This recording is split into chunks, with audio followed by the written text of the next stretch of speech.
Lenzuola bianche anche ad Agrigento, come 21 anni fa, quando a Palermo, all'indomani della strage di Capaci, la popolazione si ribellò alla mafia stendendo le lenzuola e molti balconi in segno di rivolta.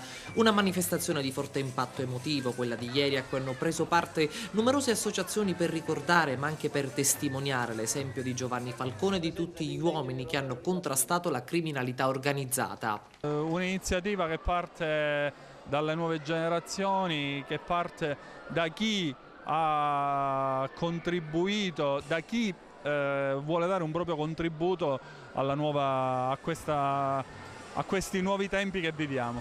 Questo è un momento in cui memoria e impegno si fanno un tutt'uno. Il 23 maggio è una data importante perché in quel momento segna un momento tragico del nostro paese, ma è soprattutto un risveglio. Inizia la primavera di Palermo, inizia il risveglio delle coscienze. Da quel giorno, secondo noi, è ricominciata una risalita da parte del popolo siciliano, da parte del popolo italiano, lo testimoniano le migliaia di giovani che stamattina sono giunti a Palermo e speriamo che anche oggi qua ad Agrigento ci sia una testimonianza concreta di questa presa di coscienza e di questa crescita sociale, culturale e civile.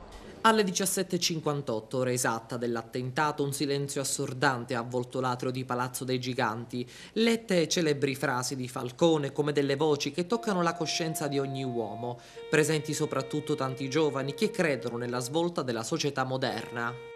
Ed è secondo me doveroso non soltanto ricordare chi oggi non c'è più, è importante dare il nostro sostegno a quanti magistrati sono ancora in vita e vengono isolati, perché altrimenti sarebbe soltanto un riempirsi la bocca di parole che oggi vengono eccessivamente abusate, sarebbe soltanto fare retorica. E oggi essere qua significa innanzitutto dare testimonianza che questi giovani sono il nostro futuro. Con Universo Minori vogliamo praticamente dare un'impronta, infatti oggi inviteremo la gente a lasciare un'impronta colorata sul lenzuolo che testimonia la purezza, ma noi lo faremo diventare veramente un arcobaleno di colori. E noi siamo qui per testimoniare la vicinanza a tutti coloro che hanno sofferto per questa strage, ma soprattutto per tutti coloro che sono stati uccisi dalla mafia, i familiari delle vittime, ma soprattutto per una Sicilia che ha bisogno di cambiare registro e di ritrovare nuovo vigore.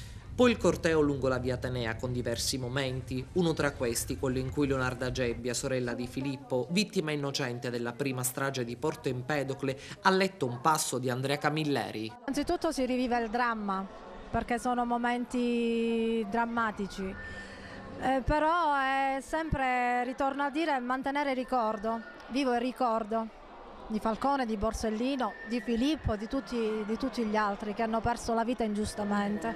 Abbiate il coraggio di dire no. Grazie.